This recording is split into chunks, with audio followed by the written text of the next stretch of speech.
Crazy on the lighting there. All right, hello friends. Today I'm going to teach you how to change out a doorknob. This one is just what they call a passenger knob that doesn't have a lock or anything on there. But it's really simple. You only need pretty much two tools: Phillips head screwdriver and a power drill if you're lazy like me, because I don't feel like unscrewing all that stuff all the time. Two bolts you're going to start with are going to be on the actual doorknob itself. You'll be able to see, yep, there's one there and there's one right here. Majority of the time these are all Phillips head. The biggest thing you don't want to do is strip them. So if you are using a power drill like me, just go really easy to get it started. Because if you go in there all ham-fisted like I usually do, you'll strip the screw. So, and again, you could easily do this with manually, but why would you do things manually when you have power tools? Am I right? Obviously. So, you take those two screws out, just like that. We'll take that part of it off.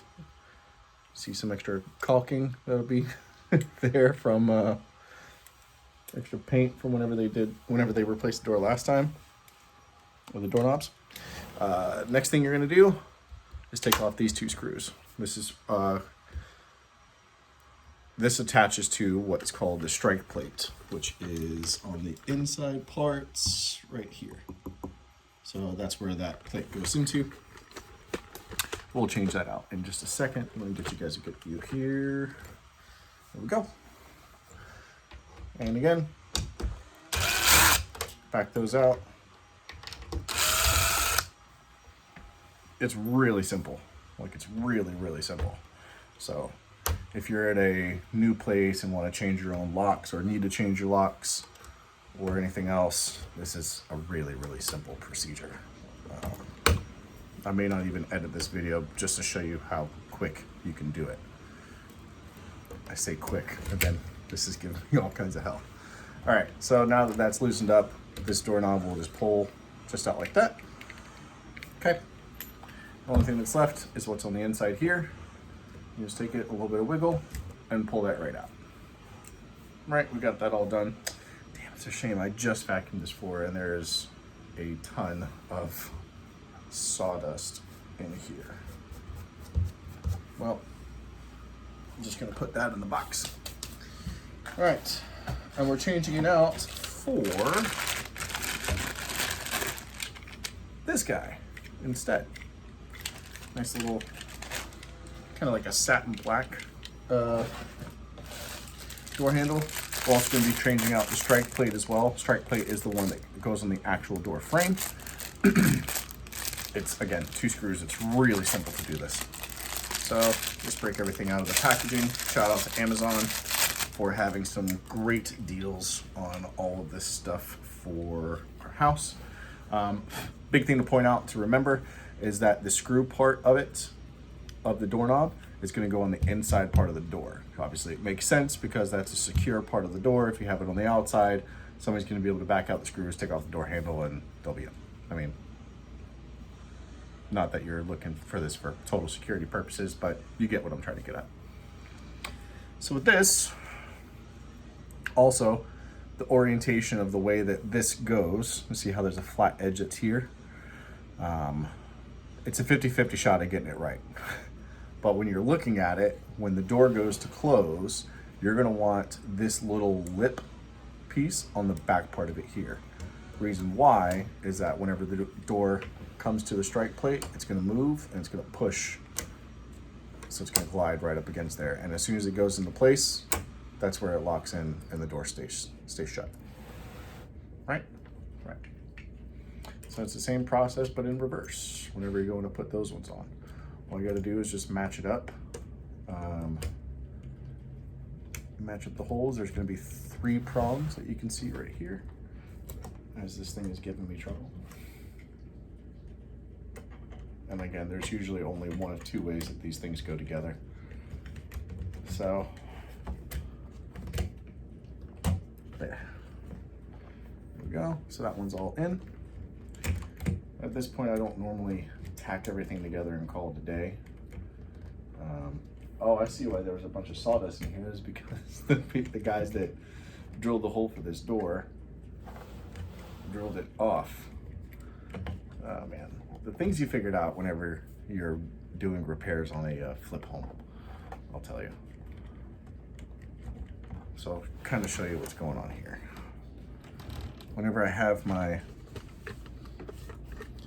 plate in here in place, I don't know if you can see it because the camera is backwards. There we go. See how there's a little bit of a gap that's right there? Well, that's where the doorknob is supposed to sit. They had it here somehow. See how this cut is all janky? See how it's all, yeah. This is what happens when you buy a fast flip house. Just beware. I mean, thankfully it's not gonna be that big of a deal because this is that's where that came from. Because they literally filled in sawdust and caulking to do that. Cool, great. Well, we're just gonna have to work with what we got. So again, push this back into here. Make this work. This is gonna be, maybe this won't be just a 5-minute video.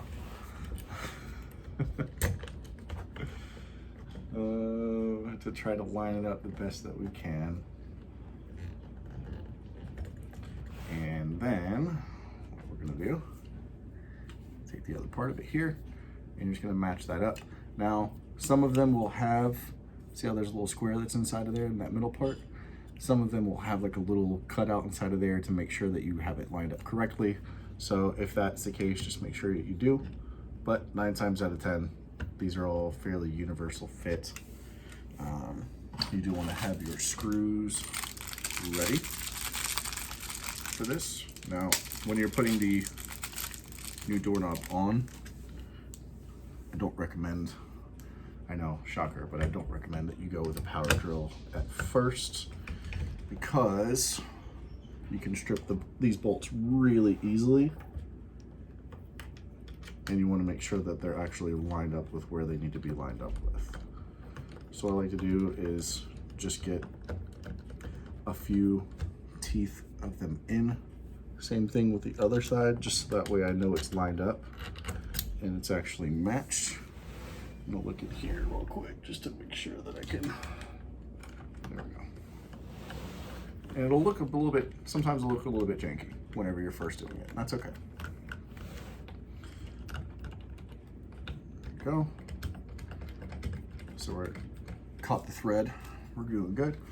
I'll go back to the manual, painful manual labor.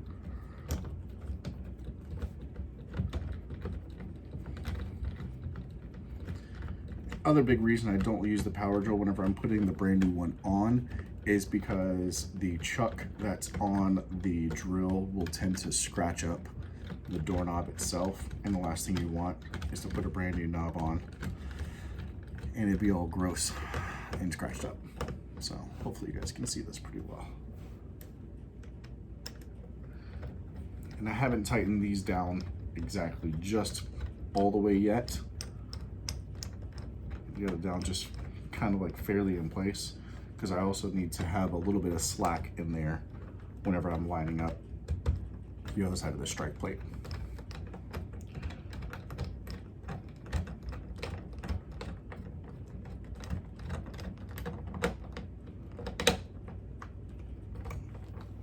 And again, majority of the time, these screws are very cheap.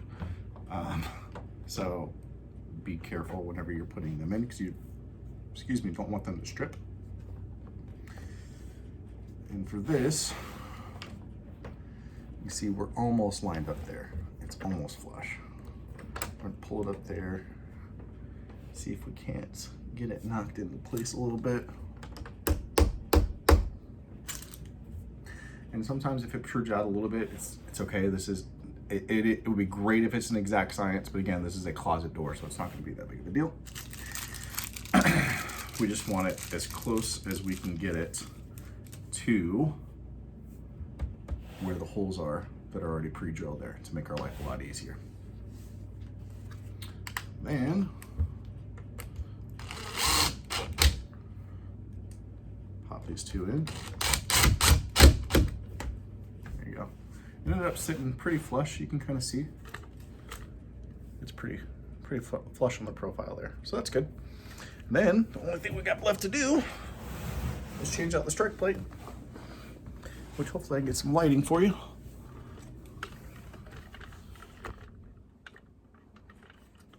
Welcome to our closet. There you go. Now they'll have these guys. Jesus, these guys really did a number on this shit. They'll have like a little cutout that's normally here. This can be a little bit adjustable depending on where your door actually goes to hit on the strike plate. So hopefully I can get this screw out. I have to put some ass behind it because that's what the screw normally looks like. I don't know if it'll focus. That's what this one looks like. Jesus, guys. Y'all did a hell of a number. But to be fair, we bought this home. The flippers that purchased it before us purchased it in January, and we bought it in May. So they did a total rehab reno on this house in less than about 3 months or so. 3 to 4 months, which is really fast for what they did. They did quite a lot. And this is our new strike plate that goes on here.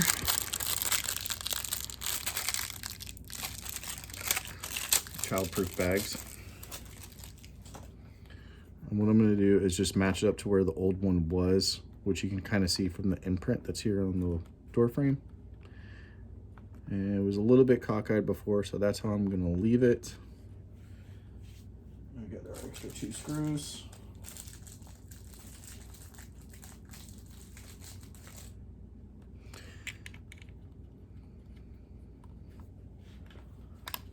And just knock those in. Try not to completely destroy the screw as a previous person that did this did. So I didn't give myself too much room. That's probably why. He put it in just like I did, or she did, and didn't give yourself enough space. So if you lock down that top one, you don't have a whole lot of room to work with.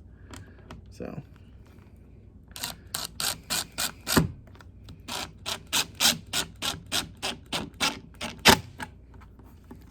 just one little ugga-dugga.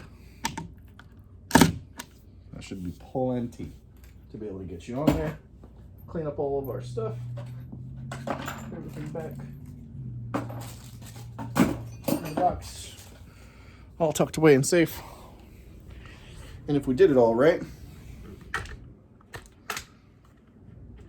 the door will shut perfectly on its own. There we go.